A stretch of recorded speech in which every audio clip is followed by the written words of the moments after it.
ing 100 dinane. Margana lan Supingi Mono salah sawijining keluarga muda warga kompleks perumahan Griya Pesona Asri ing Yogyakarta Iring Lor. Anake loro, lanang wadon.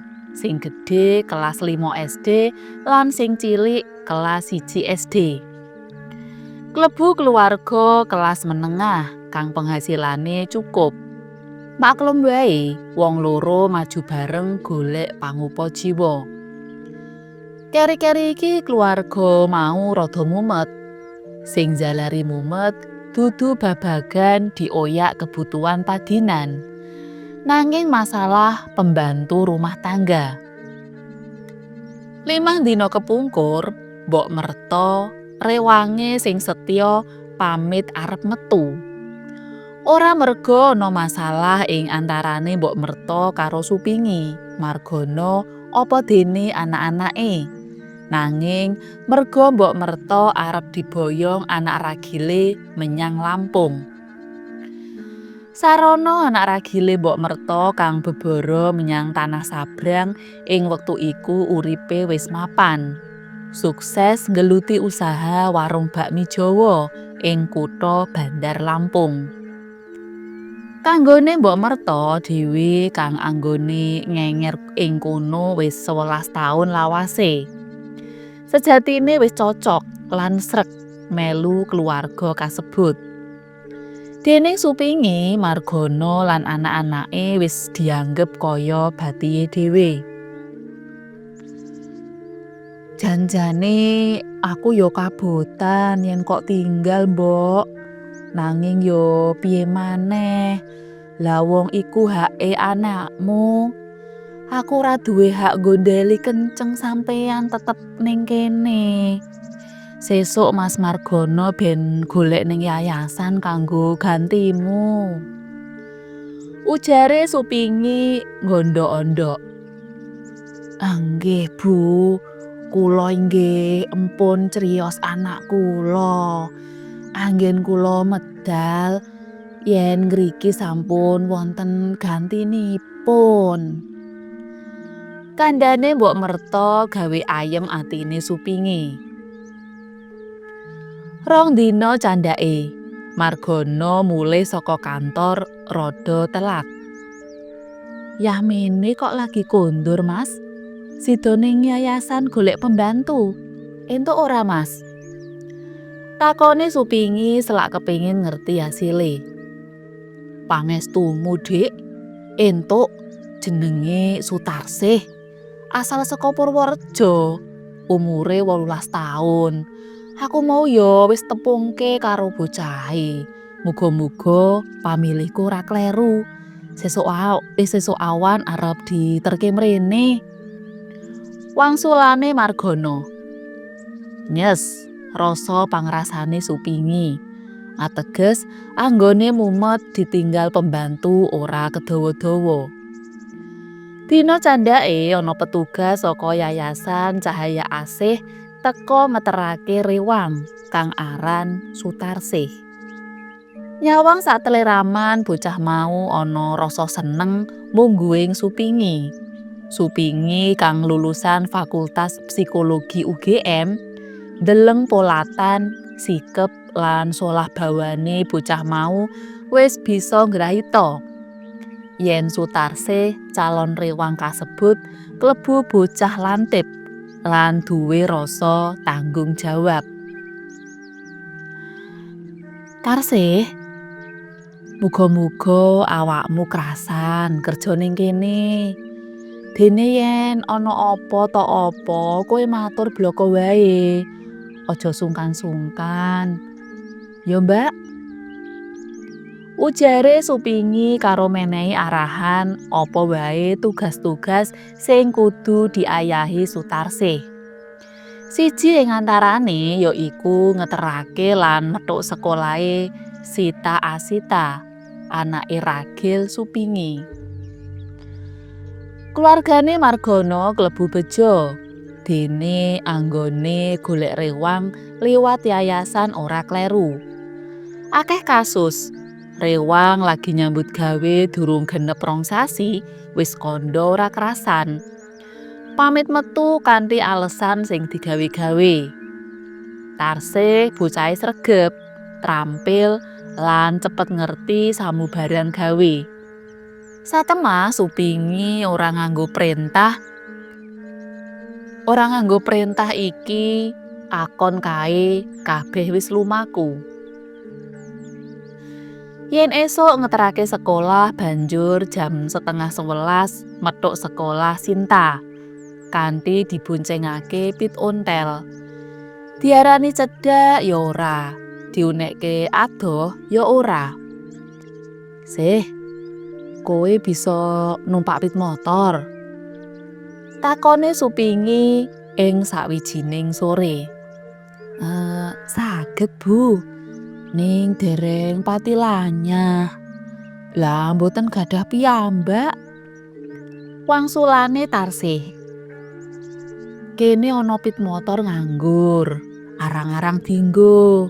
Paling mung tak nggo blonjo ning pasar. Karepku nek kowe bisa ra kena kok nggo ngeterke lan metuk Sinta. Oh, lah nek mung durung lanyah, sesuk sore dilanyahake ning lapangan. Angger telaten saben sore, ora nganti 10 dina ra wis trampil. Margono nimbrung. Sing penting kudu ngati-ati, gatekan ora ndriya. Sok nek wis trampil tak terke golek SIM. Supingi nyambung. Krungu rembug mau atine Sutarse seneng, semono uga Supingi. Kawit teka sepisanan, Supingi wis krasa yen bocah wadon saka Purworejo iku klebu bocah lantip lan trampil. Sedina 2 dina saben sore Supingi ngeterke tarsih menyang lapangan cedhak perumahan kono. Sak perlu nglanyahake anggone numpak sepeda motor. Sore sing kaping 4, tarsih wis ora diterke maneh. Wani numpak dhewe tumuju lapangan.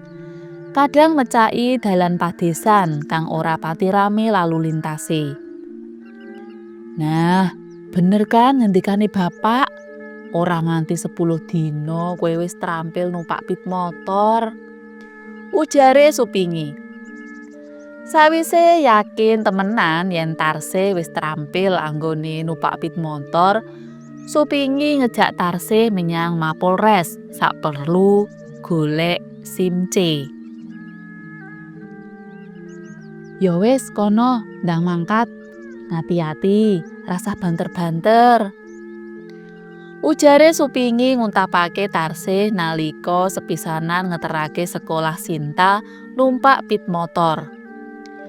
Sawise Sinta lan tarsih genti-genten ngambung wali ing telapak tangane Supingi, pit motor model Matic iku digas alon. Teleser-teleser mlaku ngidul. Tangane Sinta ngawe-awe ibuke. Sawijining esuk, langite mendung. Udan grejih senajan ora deres kang tumiba kawit subuh durung mendho. Nganggo mantel plastik dhewe-dhewe, Sinta mangkat sekolah kaya padatan diterke tarsih. Margono wis rampung adus lan menganggo seragam kantor, nunggu Supingi kang isih ubek ning meja rias. Biasa, wong wadon mono mesti mbutuhake wektu sawetara suwe ning ngarep meja rias. Senajan iku mung arep lunga ngantor, apa maneh yen arep lunga resepsi. Lagi wae arep manasi mesin mobil, kesaru ana wong uluk salam ing teras ngarep. Bareng lawang dibuka, polisi loro wis ngagek gejejer. Sing wetenge gendut nguncalake pitakon. Nuwun sewu, menapa leres mriki daleme Pak Margono? Boten klentu, Pak. Wonten menapa? Monggo lenggah mlebet. Sawise lungguh ing kursi tamu, polisi mau ngandhakake apa tujuane teka mrono. Cekak aos nanging cetha, menehi informasi menawa Sutarsih kena alangan ing dalan. Pit motor sing ditumpaki disrondol saka mburi dening pit motor liya. Karana sing nrondol playune banter, Tarsih kuntal. Helme mencelat, awake kebanting ning kiwa dalan. Sirahe natap cagak listrik saka beton. Nandhang tatu serius ing sirah lan perangan rai. Sakal ora eling. Nalika diplayokake menyang rumah sakit, durung nganti tekan nggone, nyawane wis ora ketututan. Begja dene Sinta Asita senajan uga tiba nanging tatune ora sepira. Sawise dirawat ning rumah sakit 5 dina wis diidini mulih. Dening keluargane, kunarpane Sutarsih digawa bali lan dikubur ning kampung asale, daerah Purworejo. Margana sakluwarga nganti pirang-pirang dina durung bisa ngilangake sedhihe. Sutarsih kang wis dianggep kaya brayate mujudake sapu kawating keluargane Margana. Bisa blebar-bleber dikongkon mrana mrene merantasi gawe. Luwe-luwe Sinta Asita kang wis kadung kelet karo Tarsih. Nganti pirang-pirang dina wegah maem. Dina iku Kemis, pasarane wage, ateges ganep 100 dinane Sutarsih tinimbalan sowan Gusti. Gandeng awane dinas luar kota, bengine lagi jam 09.00 Margana wis turon lumah-lumah ing dipan kamare. Dikancani radio sing acarane muter lagu-lagu nostalgia kesenengane. Dadekake kaya diisik-isik. Ora suwe, keturon pules kepenak banget. Jam 12.30 wengi, suasana sepi nyenyet. Mung kala-kala keprungu swara kentongan ditabuh wong tugas ronda. Mas, wungu mas, rungokno, swara apa kae nang garasi? Ujare Supingi karo nggugah Margana. Endi? Ora ana swara apa-apa ngono kok. Mas, kae lho. Suarane sansaya cetha. Suarane mesin pit motor. Aja-aja ana maling mlebu garasi. Supingi ngoyok-ngoyok awake Margana. Heh, maling? Krungu tembung maling, Margana gregah tangi. 3 dina kepungkur, omahe Pak Murti tangga wetan omah uga klebon maling. Mas-masan lan dhuwit simpenane entek gusis dijarah maling. Tangan kiwa nggawa senter, tangan tengen genggem kayu, penjalin diameter 4 senti dawane, 3,4 meter. Ora nganggo rasa wedi, Margana alon-alon tumuju garasi. Keprungu cetha swara mesin pit motor. Pikirane wis mesthekake yen iku pokale maling sing nedya arep gondol pit motor sing wingi-wingi asring dienggo Tarsih mrana mrene. Lawang ngiringan sing tumuju garasi dibuka. Senter dislorotake tumuju pit motor sing dijagak jejeg ning sisih kiwa mobile. Ruang garasi sakal padhang kena cahyane senter kang baterene anyar. Katon lawang leregan munggah mudhun kang kanggo mlebu metu mobil isih tutupan rapet. Bebarengan karo iku, swara mesin pit motor cep klakep mati. Margana celora-celorot mrana mrene. Ora meruhi apa-apa lan sapa-sapa. Mung keprungu swara cecak ngecek ing pojok garasi sisih dhuwur. Margono bali menyang kamare. Ora ana maling mlebu garasi kok, Dik.